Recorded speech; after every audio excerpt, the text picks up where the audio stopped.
You are holding the hardest natural substance on Earth right now, and you have no idea how strange its story really is. A ring, a watch face, a drill bit in a workshop somewhere. You have touched diamond 100 times without thinking twice. It sits in your jewelry box like it belongs there, like it was always meant to end up on your finger. But the real answer is far stranger. Long before diamonds meant love, they meant something closer to fear, something closer to war, something closer to the gods. Your ancestors did not walk into a jewelry store. They did not mine with drills or dynamite. They found diamonds lying in the mud of a riverbed, glinting under the sun, and they had absolutely no idea what they were looking at. No word for it, no science to explain it. Just a stone that refused to scratch, refused to break, and refused to make sense. This is the story of that first encounter, and by the end, you will never look at a diamond the same way again. Picture a river in central India, somewhere along the banks of what is now called the Krishna and Godavari Basin.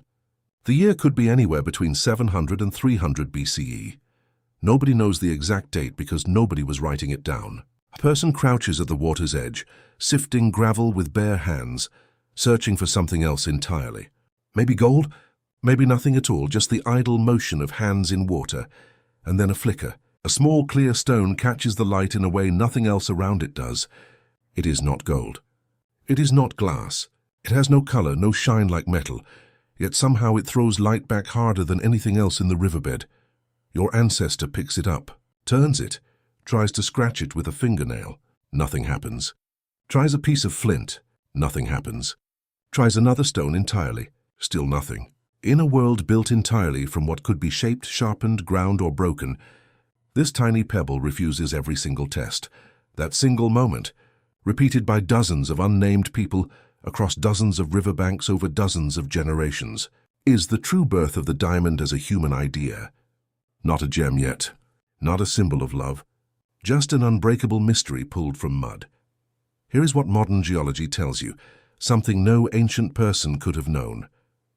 Diamonds form roughly 150 to 200 kilometers below the Earth's surface, under pressure and heat so extreme that carbon atoms are forced into the tightest possible lattice structure known to exist. This is why nothing can scratch a diamond except another diamond. The atoms are locked into a geometric prison, so rigid that almost nothing on the planet's surface can break the bond. Then, over millions of years, volcanic eruptions called kimberlite pipes blast these stones violently upward, from the depths of the mantle to the surface, where rivers erode the rock around them and carry the diamonds downstream, scattering them across gravel beds for anyone lucky enough to notice. Your ancestors in ancient India were not mining kimberlite pipes. They had no concept of volcanic geology, no concept of the mantle, no concept of carbon at all. They were simply picking through alluvial gravel, the loose sediment left behind by rivers, and stumbling onto stones that had already traveled an unimaginable journey just to reach their hands.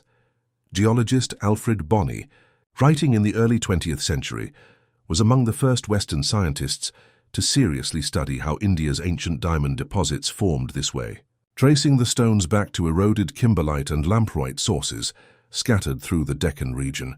But the people who actually found these stones 2,000 years earlier had none of that vocabulary. They only had their hands, their eyes, and their growing sense that this stone did not belong to the ordinary category of things, so they gave it a category of its own. The earliest surviving written reference to diamonds comes from India, in a text called the Artha Shastra, a treatise on statecraft and economics traditionally attributed to Kautilya, an advisor to the Mauryan Empire around the 4th century BCE.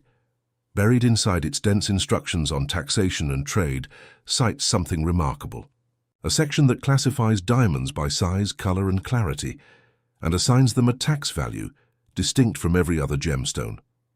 Think about what that means.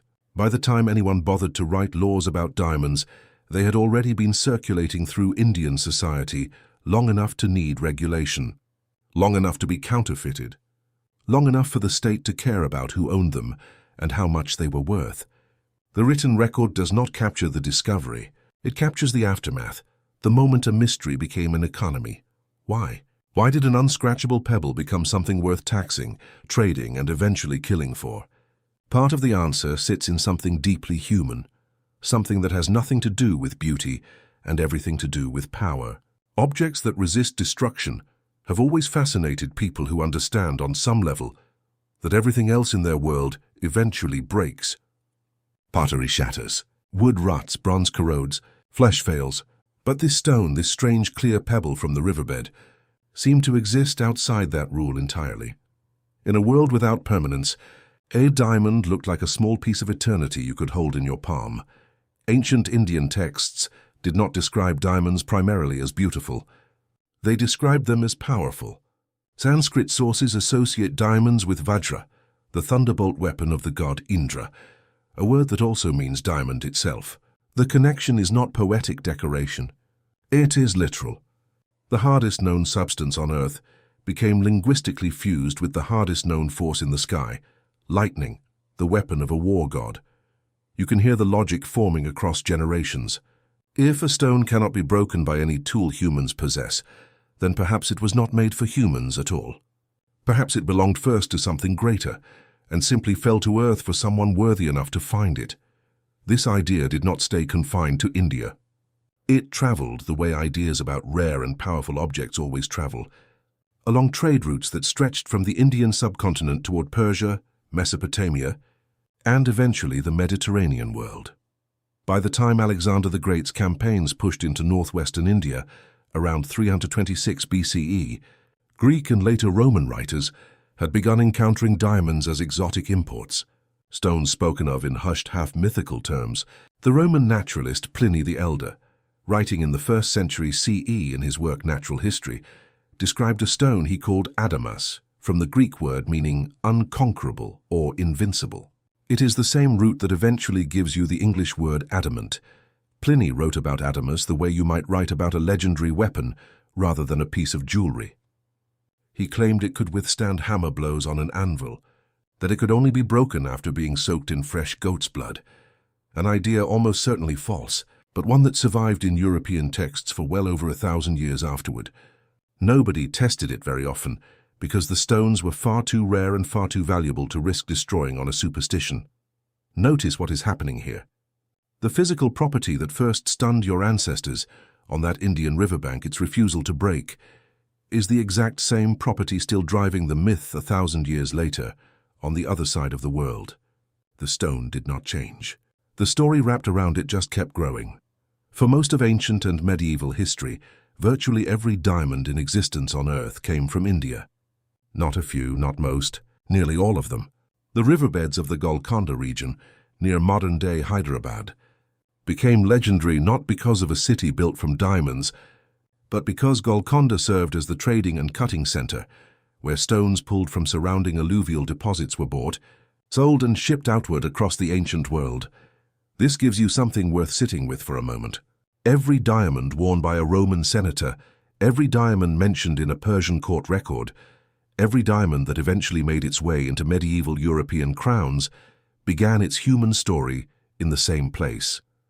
A handful of riverbeds in India, sifted by hand, by people whose names history never bothered to record. You know their names for gold. You know their names for bronze weapons, for pottery styles, for burial customs. But the individuals who first pulled diamonds from Indian riverbeds left behind no names at all. Only the stones themselves survived, passed hand to hand, empire to empire, myth to myth. Historian and gemologist Jack Ogden, who has spent decades studying the archaeology of ancient jewelry, has argued that early diamond use in India likely began not as cut, faceted gems the way you picture them today, but as raw, uncut octahedral crystals, worn or displayed in their natural form. The idea of cutting and polishing a diamond to maximize its sparkle did not exist yet. Nobody knew you could improve on what nature had already made. That single detail changes the entire emotional texture of the discovery. Your ancestors were not admiring a sparkling, brilliant-cut gemstone catching studio light. They were looking at a small, somewhat dull, geometrically strange crystal and choosing to value it anyway, based purely on the one trait no other object on Earth seemed to share: absolute, uncompromising hardness, which raises the real question underneath all of this. Why hardness? Of all the properties a stone could have, why did indestructibility become sacred? Think about how fragile ancient life actually was. Crops failed. Disease spread with no explanation and no cure. Enemies raided villages and burned what took years to build. Death arrived early and often, and almost nothing you owned was safe from decay, theft, or destruction. In that world, the discovery of an object that time itself could not seem to touch was not a curiosity. It was almost a psychological event. You are wired even now to associate permanence with power. It is why you build monuments out of stone instead of wood. It is why wedding rings are traditionally metal, meant to symbolize something unbroken. Your ancestors who first found diamonds were responding to the exact same instinct, just without the language of psychology to explain it. They simply knew in their gut that something which cannot be destroyed deserves to be treated differently than everything else. So diamonds became linked to kings, to gods, to weapons, to the idea of invincibility itself. Not because someone marketed them that way, but because the stone's actual physical behavior matched a fear and a longing that already lived inside the people who found it. There is a darker thread running through this discovery too, one that rarely makes it into the romantic version of gemstone history. As diamonds grew in symbolic power across ancient trade networks, they also became targets. Targets for theft, targets for war, targets for the kind of violence that follows any object humans decide is worth more than human life. Sanskrit and later Persian sources describe elaborate systems for grading, taxing and controlling diamond trade specifically because the stones were valuable enough to fight over. Kautilya's Arthashastra does not just tax diamonds out of bureaucratic thoroughness. It regulates them because uncontrolled diamond wealth threatened to destabilize the very economic order the text was trying to protect. You are looking, in other words, at one of the earliest recorded examples of a resource curse, a material so desirable that governments had to build entire legal frameworks just to keep it from tearing society apart. That pattern did not end in ancient India. It followed diamonds across every century since, all the way to conflict-driven mining operations in the 20th and 21st centuries. The thread connecting a Mauryan tax code to a modern headline about conflict diamonds is longer and more unbroken than most people ever stop to consider. Let's return to the river for a moment. To the actual physical act of discovery, stripped of all the myth that came afterward, alluvial diamond mining. The method almost certainly used by ancient Indian communities does not require tools you would recognize as mining equipment. It requires patience. Gravel is dug from riverbeds or ancient river terraces, washed repeatedly to remove lighter sediment, and then sorted by hand, stone by stone, in bright daylight, where the telltale glint of a diamond's unusual light-bending properties might catch an experienced eye. This is slow, repetitive, physically exhausting labor, and it was almost certainly performed by ordinary laborers, not kings or priests. The people who actually discovered diamonds were not the people who ultimately profited most from them. Even in the ancient world, the pattern of who finds value and who captures value was already firmly in place.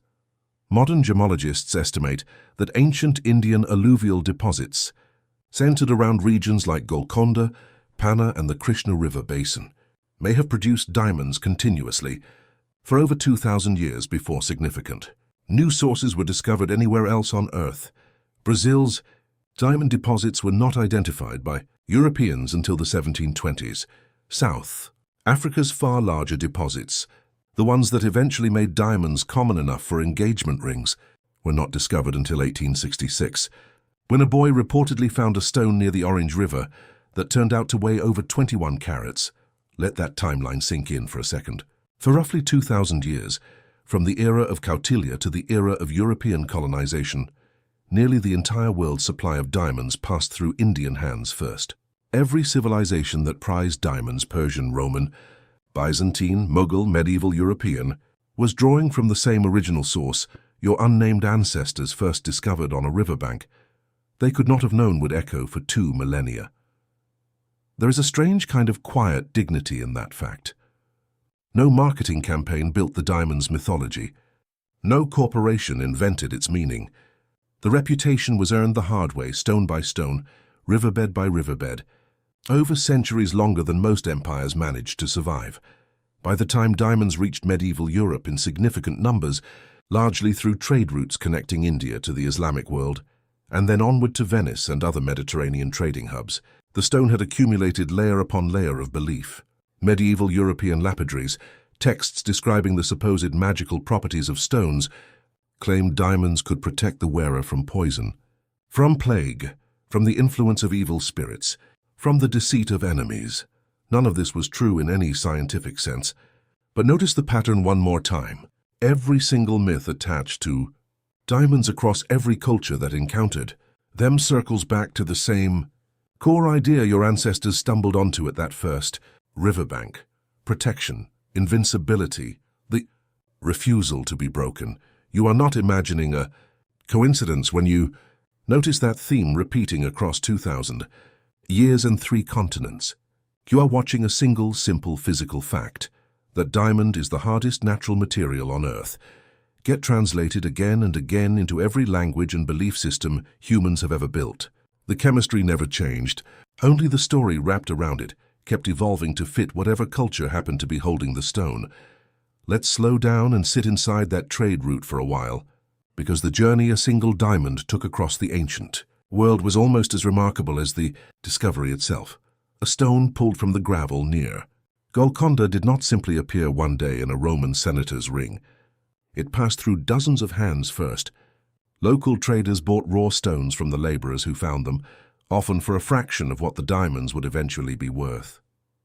Those traders carried them to regional markets, where merchants familiar with overland caravan routes purchased them in bulk, packed among spices, cotton, and other high-value goods bound for Persia.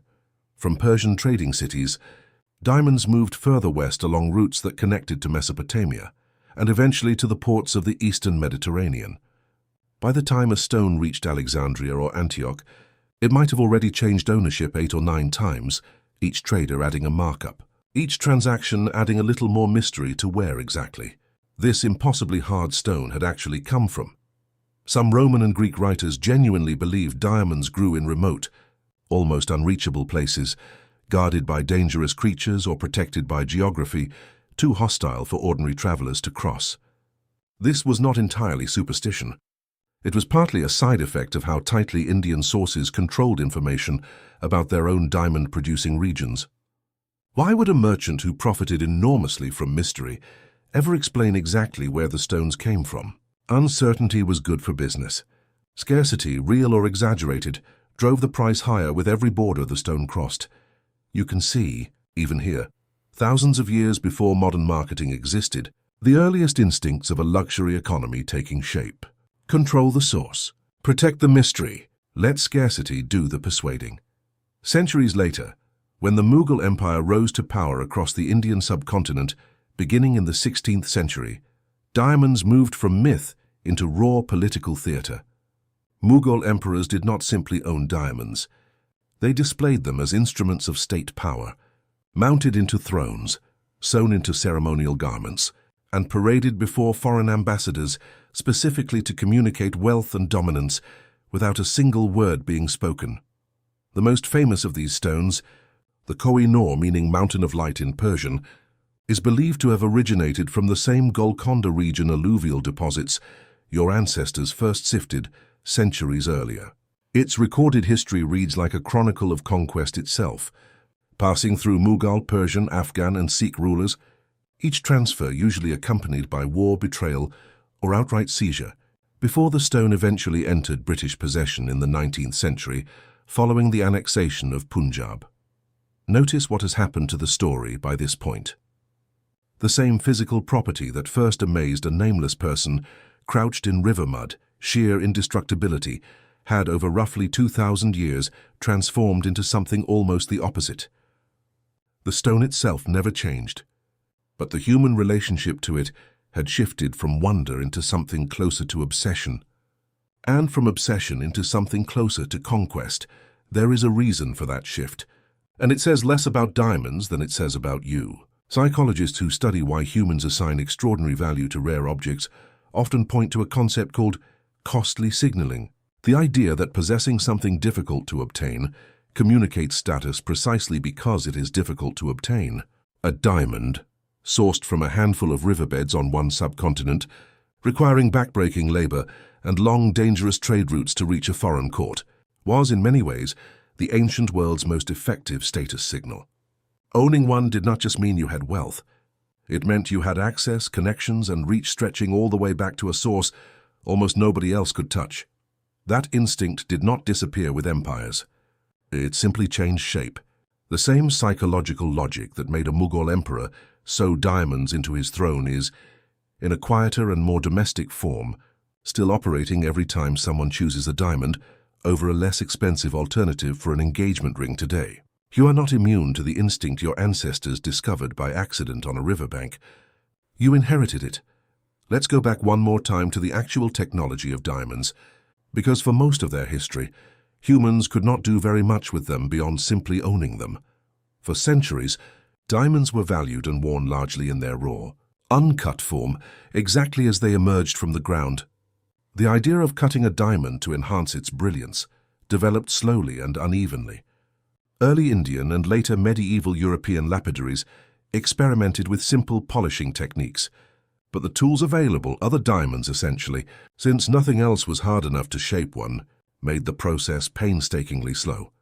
It was not until the 14th and 15th centuries, in cutting centers that developed in cities like Bruges and later Antwerp, that European craftsmen began developing more sophisticated faceting techniques, using diamond dust itself mixed with oil as an abrasive to grind and polish other diamonds.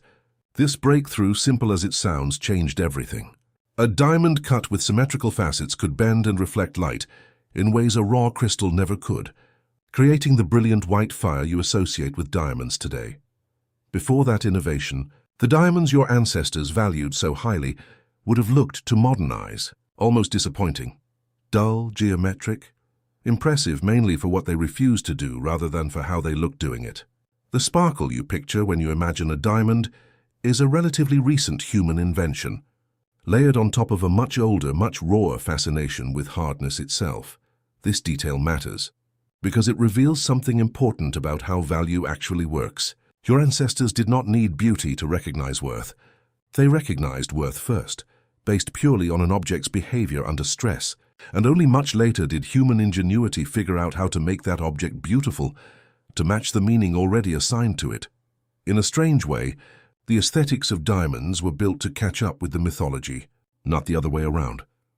By the 17th century, European merchants like Jean-Baptiste Tavernier were making repeated journeys to India, specifically to purchase diamonds directly from Golconda area markets, bringing detailed first-hand accounts back to European courts describing mines, carting practices, and the sheer scale of the Indian diamond trade. Tavernier's writings offer some of the earliest outsider descriptions of how deeply diamonds had become embedded in Indian economic and political life, a system already many centuries old by the time European traders arrived to document it.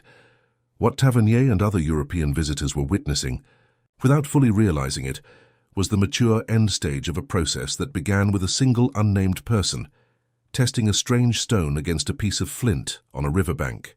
Everything that followed, the taxation systems, the trade routes, the imperial thrones, the cutting workshops of Antwerp, the eventual global diamond industry, was built on top of that first, almost accidental recognition that this particular stone did not behave like anything else on Earth. Even the scientific understanding of diamonds took an astonishingly long time to catch up with the myth.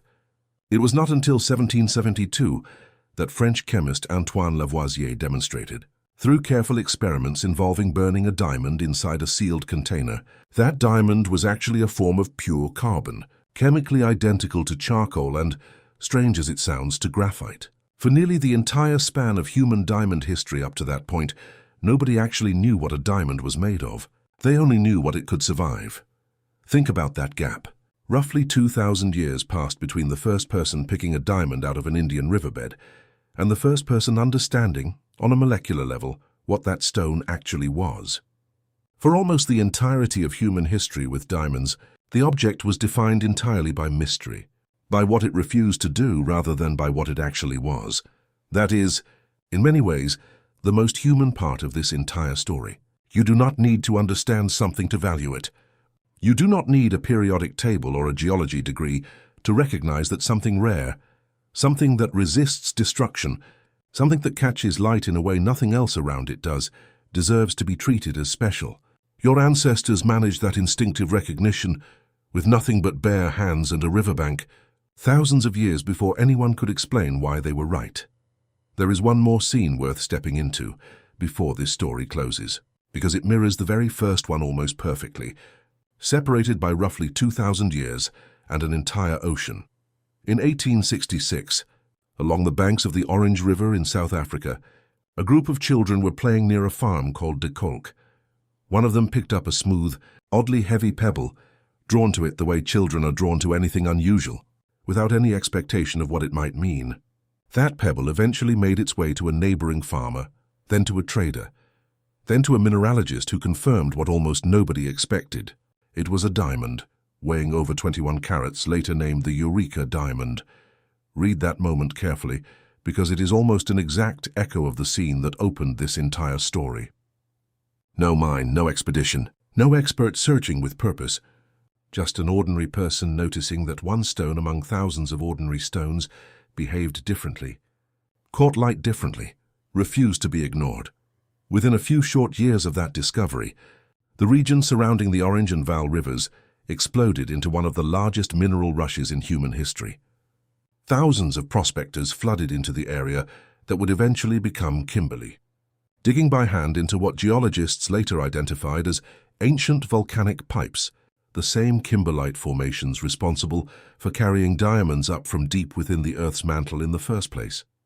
For the first time, humans were not simply finding diamonds that rivers had already carried and scattered. They were digging directly into the geological source itself. This is where the story of diamonds takes its darkest turn, and it is worth sitting with honestly, rather than skipping past. The South African diamond rush consolidated with astonishing speed into the hands of a small number of powerful mining companies, eventually dominated by an operation founded by Cecil Rhodes called De Beers Consolidated Mines. Within a few decades, De Beers had gained near total control over the global diamond supply, a level of market dominance almost unmatched by any single company over any single resource in modern history. That control allowed De Beers to do something your ancient ancestors never could have imagined. It allowed a corporation to manufacture scarcity deliberately, stockpiling diamonds and controlling release to the market, specifically to keep prices high, regardless of how many stones were actually being pulled from the ground. The mystery that once emerged naturally, from genuine rarity along a handful of Indian riverbeds, was by the 20th century being engineered on purpose by a boardroom thousands of miles from any mine. In 1947, an advertising campaign built around the phrase, "A diamond is forever," reshaped, almost overnight, how an entire generation understood the meaning of the stone. Diamonds became inseparable from the idea of romantic permanence, specifically tied to engagement and marriage, a cultural link that feels ancient and inevitable today, but is, historically speaking, barely a century old. Compare that deliberately engineered meaning to the meaning your ancestors assigned the stone on their own, thousands of years earlier, with no advertising agency guiding them. They did not need a slogan to understand permanence. They understood it directly, through their own hands, testing the stone against everything they owned and watching it survive every single attempt at destruction. You are, in a strange sense, living at the convergence point of two completely different diamond stories. One ancient, instinctive, and almost spiritual, built from direct sensory experience, with an object that refused to break. The other modern, manufactured, and commercial, built from careful marketing designed to attach that same ancient meaning onto a specific cultural ritual. Both stories are technically true. Both live inside the same stone. Most people wearing a diamond today have no idea they are carrying both histories at once. This is also where the darker legacy of diamond scarcity becomes impossible to ignore. Throughout the late 20th century, diamonds mined in several African nations, including Sierra Leone, Angola, and the Democratic Republic of the Congo, became directly tied to funding brutal armed conflicts, a connection that eventually became widely known through the term conflict diamonds or blood diamonds. Rebel groups seized control of diamond-producing regions, specifically because the stones could be smuggled easily and sold internationally with little traceability, generating enormous funds for weapons, while ordinary communities suffered under extraordinary violence. In response, The international community established the Kimberley Process in 2003, an agreement among diamond-producing and diamond-trading nations intended to certify that diamonds entering the legitimate market were not financing conflict. It remains even today an imperfect system, criticized by human rights researchers for gaps that still allow certain conflict-linked stones to slip through. Trace that thread all the way back to where this story began, and something uncomfortable becomes clear. The exact same property that first amazed a nameless person on an Indian riverbank, the sheer uncompromising hardness of the stone, the fact that almost nothing on Earth's surface can destroy it, is the very same property that made diamonds so devastatingly easy to weaponize as currency for war 20 centuries later. Indestructibility was never just a source of wonder. It was always quietly a source of danger too. Your ancestors could not have known that the stone amazing them in the mud would one day fund militias on another continent. But in a way, the seeds of that outcome were present from the very beginning, buried inside the same trait that made the stone feel sacred in the first place. Anything humans decide is priceless eventually becomes something other. Humans are willing to kill for. Step back for a moment and consider how strange it is that a single mineral could carry this much weight across this many centuries. Gold is soft enough to bend with your hands, yet it became currency. Iron rusts and crumbles, yet it built empires through swords and plows alike. But diamond needed no clever use, no practical function, to earn its place at the center of human obsession. It never became a tool the way flint or bronze did. It never fed anyone, sheltered anyone, or defended a single village from attack. Its entire value came from a single, almost philosophical fact. It could not be undone. That is worth pausing on because it separates diamonds from nearly every other material your ancestors ever prized. Gold was valuable because it was rare and beautiful and useful for trade. Bronze was valuable because it could be shaped into something sharp enough to hunt or fight with. Diamonds offered none of that immediate practical usefulness for thousands of years. Early humans could not cut anything with a raw, uncut diamond crystal any more effectively than they could with a hard piece of quartz. They could not eat it, wear it as protection, or build with it. Its only function for most of human history was symbolic. It meant something simply by existing and refusing to change.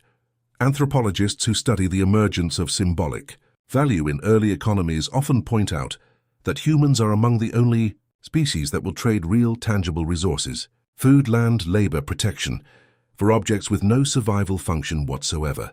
A diamond could not keep you warm. It could not save you from a bad harvest. And yet, across dozens of unconnected cultures spanning thousands of years, humans consistently chose to treat it as though it were worth more than things that actually kept them alive. That is not a flaw in ancient reasoning. It is a window into something essential about how human minds assign meaning in the first place. Consider, too, how differently this discovery must have felt, depending on who was doing the finding. For a laborer sifting river gravel under the hot Deccan sun, a diamond likely represented survival in the most immediate sense, a stone valuable enough to trade for food, tools, or freedom from debt. For a Mauryan tax official recording that same stone in a ledger, it represented state revenue and social order. For a Roman senator wearing a small imported adamas centuries later, it represented distant, almost mythical power, proof of connections stretching toward the edge of the known world. Three completely different meanings, attached to the exact same physical object, shaped entirely by where each person stood in relation to power. That pattern has never really gone away.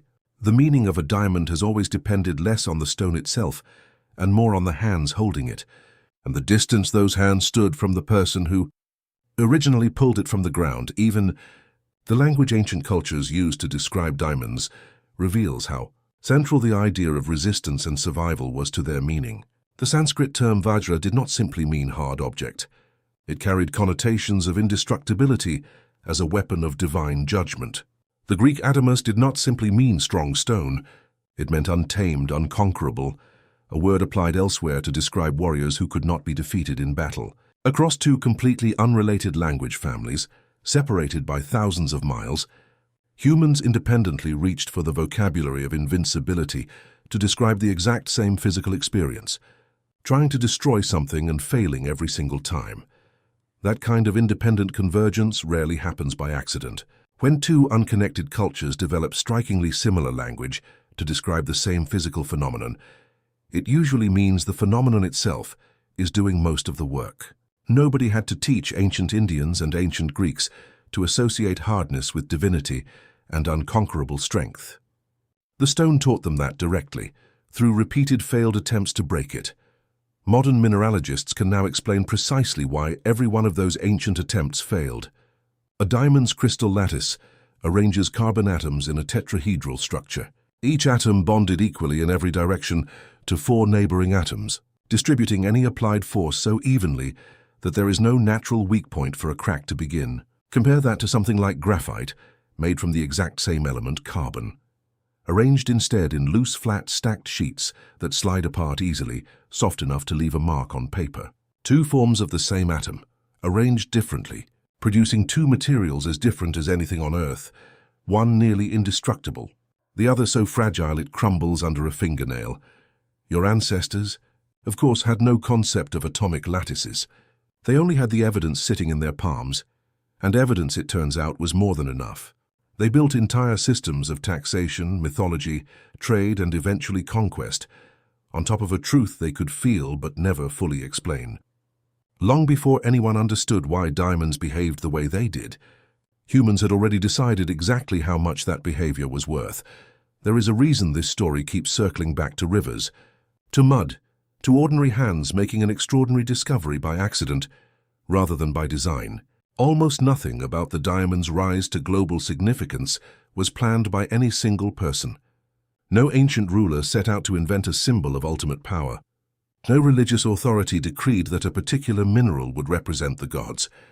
The meaning accumulated slowly, discovery by discovery, riverbank by riverbank, as thousands of separate people, across centuries, kept reaching the same conclusion independently.